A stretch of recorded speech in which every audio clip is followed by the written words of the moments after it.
What does happily ever after mean to you? Is it your dream job? A happy marriage? Fame?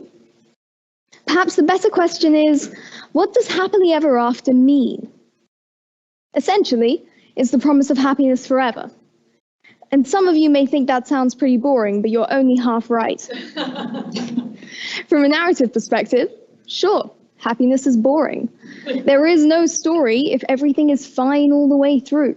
But by that logic, evil is exciting. I think we can agree that after the roller coaster of 2020 and 2021, and these past few, we've been having a rough time lately, you get the point. I'm sure we can all agree that in real life, evil is not exciting, and happiness isn't boring. So if happiness is so great, what's wrong with happily ever after? For a start, happily ever after is static. Something happens, and then everything is okay. At no point will absolutely everything in your life be okay. For example, if you slip up a line.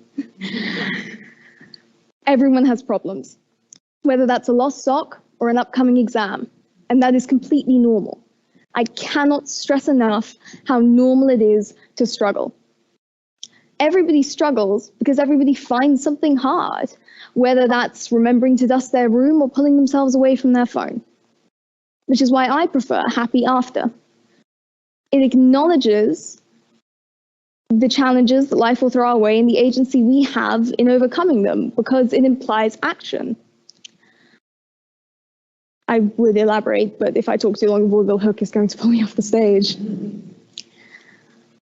Actually, why shouldn't it?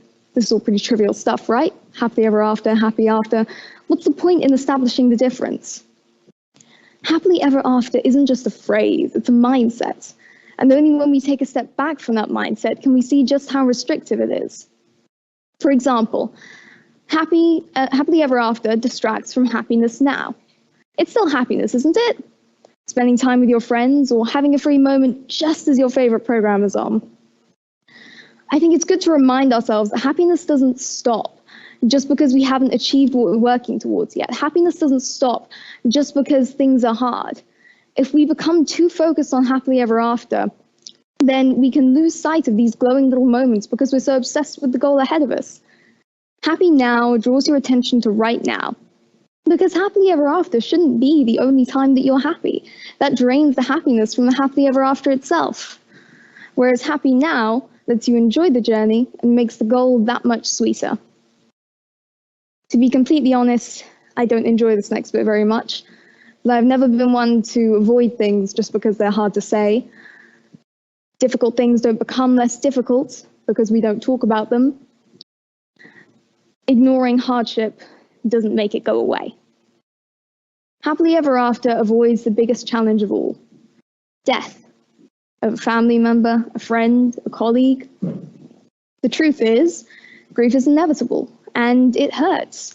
There's no manual for finding closure, and there's no way to bring your loved one back.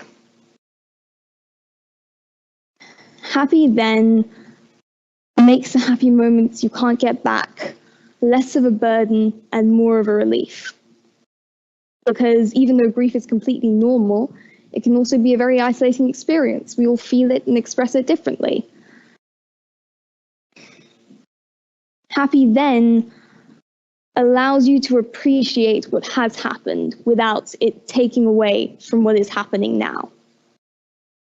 So we have happy after, happy now, and happy then. Once upon a time, we realized that our happiness wasn't dependent on anyone or anything else. We realized that we could be happy despite difficulties and people and feelings as much as we could be happy because of them. My story is coming to a close, but I have one more thought to share with you.